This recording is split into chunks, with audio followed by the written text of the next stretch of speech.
Ladies and gentleman, Dhurandhar. സിനിമയുടെ പേരിലൊരു ദുരന്തം ഉണ്ടെങ്കിലും സിനിമ വേറെ ലെവല്. കിടിലം പടം എന്ന് പറഞ്ഞാൽ ടോപ്പ് ക്ലാസ് ഫിലിം മേക്കിംഗ്. എനിക്ക് വേറെ ഒന്നും ഈ സിനിമയെ പറ്റി പറയാനില്ല.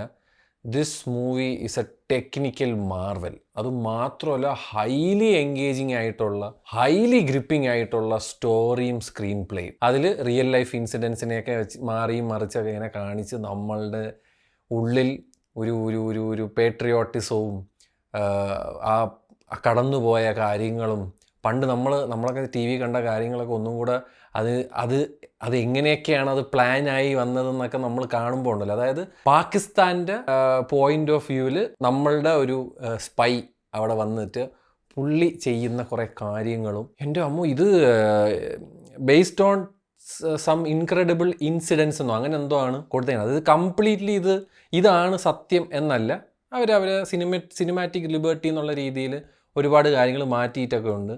പിന്നെ ഈ ഡയറക്ടറിൻ്റെ ഒരു പൊളിറ്റിക്സ് പുള്ളി പറയുന്നത്, പുള്ളി BJP ഒരു വലിയ ഫാനാണ്. അപ്പോൾ പുള്ളി എന്തായാലും അങ്ങനെ അവർ കിടിലങ്ങളാണ്, അവർ വന്നപ്പോഴാണ് അവർക്ക് നട്ടലുള്ള ഒരു ഗവൺമെൻറ് ആണെന്നൊക്കെ പറഞ്ഞ് കാണിക്കുന്ന കുറേ സാധനങ്ങളുണ്ട്. അത് അയാൾ പറഞ്ഞോട്ടെ, ദാറ്റ് ഇസ് ഹിസ് പൊളിറ്റിക്സ്. അയാളുടെ സിനിമയിൽ അയാളെ പൊളിറ്റിക്സ് അല്ലാതെ അയാൾ വേറെ എന്തൊന്നും പറയേ. അതൊന്നും എനിക്കൊരു വിഷയമല്ല. ഈ സിനിമ എടുത്തു വെച്ചേക്കണുണ്ടല്ലോ, മേൻ ആദിത്യദാർ, മോനെ, എന്തൊരു വർക്കടാ, എന്തൊരു ഡയറക്ഷൻ. ഓരോരോ നടന്മാരെ ഈ സിനിമയിൽ ഡയറക്റ്റ് ചെയ്തിരിക്കുന്നതൊക്കെ അബ്സല്യൂട്ട്ലി. ചില സീനൊക്കെ ഞാൻ കണ്ടിട്ട് ഇത് എങ്ങനെ അവർ എക്സിക്യൂട്ട് ചെയ്തെന്നൊക്കെ ഞാൻ ആലോചിച്ചു. ഈ പാകിസ്ഥാൻ അതൊക്കെ സെറ്റിട്ടതും ആ സ്ഥലത്തിൻ്റെ സാധനങ്ങളും അവരുടെ ഒരു രക്ഷയില്ല. എൻ്റെ ഈ പടം ഇതൊരു ക്ലാസ് ഫൈറ്റ് സാധനമാണ്. നമ്മൾ മറ്റേ സ്പൈ പടം എന്നൊക്കെ പറയുമ്പോൾ മറ്റേ ജെയിംസ് ബോണ്ട് ലെവലാണ് നമ്മൾ ചെയ്യുന്നത്. പക്ഷേ ശരിക്കും ഗ്രൗണ്ട് സീറോയിൽ ഒരു സ്പൈ പോയി കഴിഞ്ഞാൽ പുള്ളി അനുഭവിക്കുന്ന ആ ഒരു ടെൻഷനും ആ ഒരു സാധനങ്ങളും അത് രൺവീർ സിംഗ് കിട്ടിലായിട്ട് ചെയ്തിട്ടുണ്ട് കേട്ടോ. നമ്മൾ ഭയങ്കരമായിട്ട് അത് ഫീൽ ചെയ്യും പുള്ളിയുടെ ക്യാരക്ടറുമായിട്ട്. So nice. അതേപോലെ അക്ഷയ് ഖന്ന, എന്തൊരു വില്ലനടാ, എന്തൊരു വില്ലൻ. അവസാനമൊക്കെ ഒരു സാധനമുണ്ട് അക്ഷയ് ഖന്നേരെ, ഒരുമാതിരി വിരളി പിടിച്ചിട്ടൊക്കെ. മോനെ, അങ്ങേരെ ക്യാരക്ടർ ഒന്നും പറയാനില്ല. ഗംഭീര ആക്ടിങ്. എല്ലാവരും മറ്റേ ഇപ്പോഴത്തെ മറ്റേ റീലുണ്ടല്ലോ, പുള്ളി മറ്റേ അറബി ഡാൻസ് കളിക്കണം, അതല്ല കേട്ടോ. സിനിമ കാണണം, എന്നാലും മനസ്സിലാവുള്ളൂ അക്ഷയ് ഖന്നയൊക്കെ സിനിമ ചെയ്തേക്കണം. അതേപോലെ ഈ സിനിമയുടെ ടെക്നിക്കൽ ആസ്പെക്റ്റ് ആയി, ഫൈറ്റ് കോറിയോഗ്രഫി ആയിക്കോട്ടെ, സിനിമാറ്റോഗ്രഫി ആയിക്കോട്ടെ, എഡിറ്റിംഗ് ആയിക്കോട്ടെ, ആർട്ട് ആയിക്കോട്ടെ, സൗണ്ട് ഡിസൈൻ ആയിക്കോട്ടെ, music. This is one of the best OSTs I have ever heard in recent times. One of the best. അത് കുറേ ഹിന്ദി പാട്ടുകളുടെയൊക്കെ റീമിക്സ് ഒക്കെ വെച്ചിട്ട് നമ്മുടെ റംബ ഹൊയ് മറ്റേ വെള്ളി മൂങ്ങ സിനിമയിൽ റിവേഴ്സ് ഗിയർ ഇടുമ്പോൾ ഒരു ഇത് വരൂലേ, അതിൻ്റെ ഒരു റീമിക്സ്. പിന്നെ അങ്ങനെ പഴയ കുറേ പാട്ടുകളുടെ റീമിക്സ്. അത് മാത്രമല്ല, ഈ സിനിമയിൽ കൊടുത്തിരിക്കുന്ന ബാക്ക്ഗ്രൗണ്ട് മ്യൂസിക്, ചില റോക്ക് ബിറ്റ്സ് ക്ലൈമാക്സിൽ, അതൊക്കെ പൊളി. അത് കഴിഞ്ഞാൽ മറ്റേ പാട്ട്, ഹനുമാൻ ഖാൻ്റെ പാട്ടിൽ ആ സീനും ആ പാട്ടിൻ്റെ ഒരു സിങ്ക് ഉണ്ടല്ലോ. ഞാൻ ക്ലാസ് മേക്കിംഗ് എന്ന് പറഞ്ഞാൽ അബ്സല്യൂട്ട്ലി ക്ലാസ് മേക്കിംഗ്. അതായത് നമ്മൾ കൊടുക്കണ ബഡ്ജറ്റിന് എക്സ്ട്രീം ലെവലിൽ യൂട്ടിലൈസ് ചെയ്ത ഒരു സിനിമ. കിടിലം. എല്ലാം മാധവൻ, സഞ്ജയ് ദത്തിൻ്റെ ഒരു ആ ഇൻട്രോ മാത്രമാണ് എനിക്ക് ഇമാതിരി തോന്നിയത്. പിന്നെ ഇതിൽ ആ ലവ് ട്രാക്ക് എനിക്ക് ആദ്യം ഇങ്ങനെ സിനിമ പോയിക്കൊണ്ടിരിക്കുമ്പോൾ ഇതിൻ്റെ ഇടയ്ക്ക് ഇത് വരുമ്പോൾ ഒരു കല്ലുകടി ഉണ്ടായിരുന്നു. പക്ഷേ അത് എന്തുകൊണ്ടാണ് അങ്ങനെ ഒരു സാധനം കൊണ്ടുവന്നതെന്നുള്ളൊരു എക്സ്പ്ലനേഷൻ നമുക്ക് ഈ സിനിമയിൽ തരുന്നുണ്ട്. അതൊക്കെ ഒരു രക്ഷയില്ല. രൺവീർ സിംഗ് എന്ന് പറയുന്ന ഒരു വ്യക്തിയെ, അല്ലാതെ ഈ മറ്റേ ഗൂഫി ആയിട്ട് നടക്കണവനെ നമുക്ക് ഒരു പോയിന്റിൽ പോലും കാണാൻ പറ്റൂല. അതാണ് രൺവീർ സിംഗ് എന്ന് പറയുന്ന നടൻ്റെ ഒരു വലിയ advantage. He was absolutely brilliant. ഞാൻ പറയേ, അതേപോലെ ഇതിൽ ഈ പറയുന്ന നടിയുടെ അച്ഛനായിട്ട് അഭിനയിച്ചൊരു ചേട്ടനുണ്ട്. പുള്ളി പഴയൊരു നടന്. അങ്ങേരെയൊക്കെ ഒരു പെർഫോമൻസ് ഉണ്ടല്ലോ. അയാൾ കുറേ പണ്ടായിട്ടുള്ള. പിന്നെ നമ്മുടെ അർജുൻ രാംപാലുണ്ട്, മാധവന് രാകേഷ് ബേഡി. അയാൾ ആക്ടിങ് രാകേഷ് ബേഡി എന്ന് പറഞ്ഞാൽ അങ്ങേര് എന്ത് രസമായിട്ടേ ആ ക്യാരക്ടറിനെ ഉൾക്കൊണ്ട് അയാൾ എന്ത് നാച്ചുറലായിട്ടാണ് ആ സാധനം ചെയ്തേക്കണ. ആ ഒരു വൃത്തികെട്ട ഒരു പൊളിറ്റീഷ്യൻ്റെ ഒരു എല്ലാ ക്രിക്കറ്റ്നെസ്സും ക്ലെവറും ഒക്കെ ആയിട്ടുള്ള ഒരു കുറുക്കൻ്റെ രീതിയിലുള്ള ഒരു, അതായത് ആരെയും ചതിക്കും, അയാളുടെ പവർ, അയാളെ മറ്റേ ഇതിന് വേണ്ടിയിട്ട്. കിടിലം പടം, കിടിലം പടത്തിൽ ഓരോരോ കാസ്റ്റും ഗംഭീരം എന്നല്ല, എനിക്ക് വേറെ ഒന്നും എടുത്ത് പറയാനില്ല. Super cinema, super. ഞാൻ പറയാം, ദുബായിൽ ഈ സിനിമ റിലീസ് ആവില്ല, ബിക്കോസ് ദുബായും പാകിസ്ഥാനൊക്കെ ആയിട്ട് നല്ല റിലേഷൻഷിപ്പാണ്. അപ്പം ഒരിക്കലും അവരെ ഒരു ബാഡ് ലൈറ്റിൽ കാണിക്കുന്ന ഒരു സിനിമയോ അല്ലെങ്കിൽ അവരുടെ പൊളിറ്റിക്സോ അതിനൊന്നും പറ്റി പറയുന്ന സിനിമകൾ ഒരിക്കലും ദുബായിൽ റിലീസാക്കത്തില്ല. ഇനി എന്തൊക്കെ പറഞ്ഞാലും ദുബായ്ക്കാർ മിസ് ചെയ്ത് ഈ സിനിമ ഒരു രക്ഷയില്ലായിരുന്നു.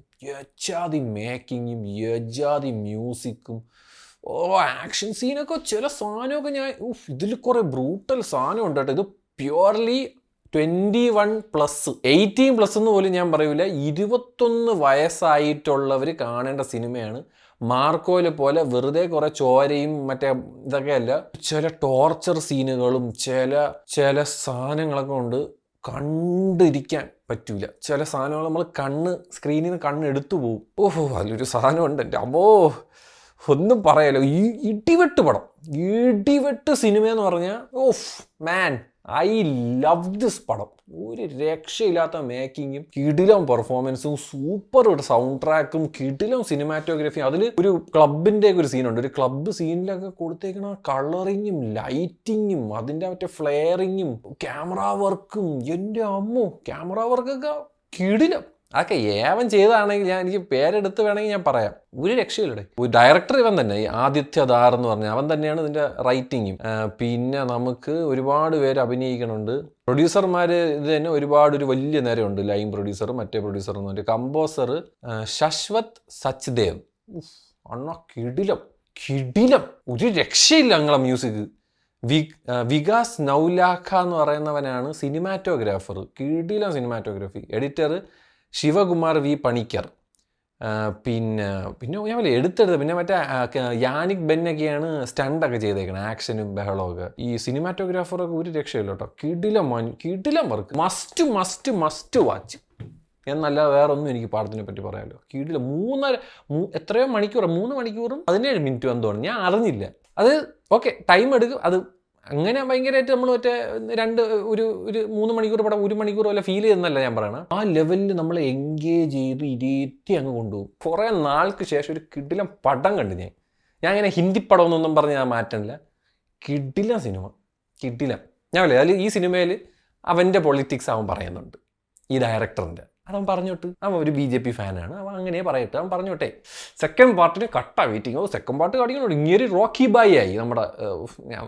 അടുത്ത പാർട്ട് 19 മാർച്ചിലാണ് അടുത്ത വർഷം. ഓൾറെഡി ഈ സിനിമ ഷൂട്ട് ചെയ്ത് വെച്ചെന്നാണ് ഞാൻ കേട്ടത്. ഏകദേശം 7.5-8 മണിക്കൂർ ഫുട്ടേജ് എന്തോ ഉണ്ട്, 2 പാർട്ടായിട്ട്. Must watch, I am waiting. മാർച്ചിൽ എന്തായാലും ഒന്നും കൂടെ നാട്ടിൽ വരേണ്ടി വരും ഈ പടം കാണാനായിട്ട്. അല്ല, അവിടെ ഇറങ്ങൂല, അവിടെ ഇത് ഇറങ്ങിയില്ല, അതും ഇറങ്ങൂല. പിന്നെ ഇത് OTT-യിലൊന്നും കാണരുത്. അയ്യോ, ഇത് തിയേറ്ററിൽ സൗണ്ട് ഡിസൈനൊക്കെ ഉണ്ടല്ലോ, സൗണ്ട് ഡിസൈൻ ആയിക്കോട്ടെ, ഇതിൻ്റെ മ്യൂസിക്, ഇതൊരു സിനിമാറ്റിക് എക്സ്പീരിയൻസ് എന്നൊക്കെ പറഞ്ഞുണ്ടല്ലോ, അതായിരുന്നു ഈ പടം. കിടിലം പടം, കിടിലൻ. ഞാൻ ഒരുമാതിരിപ്പെട്ട എല്ലാവരും കണ്ടു കാണും. ഞാൻ എന്തായാലും നാട്ടിൽ വന്നത് തന്നെ ഒരു വൺ ഓഫ് ദ റീസൺ ഈ സിനിമ കാണാനാണ്. ദുരന്തർ ഒരു രക്ഷയില്ല, മരണമാസു പടം. അങ്ങനെയാണ്. അപ്പോൾ നിങ്ങൾ എന്തായാലും കണ്ടിട്ടുണ്ടാവും. നിങ്ങൾക്ക് ഇഷ്ടപ്പെട്ടോ ഇഷ്ടപ്പെട്ടില്ലേ എന്നൊക്കെ താഴെ നിങ്ങൾക്ക് വിലയേറിയ അഭിപ്രായം നിങ്ങൾക്ക് രേഖപ്പെടുത്താം. I love this movie.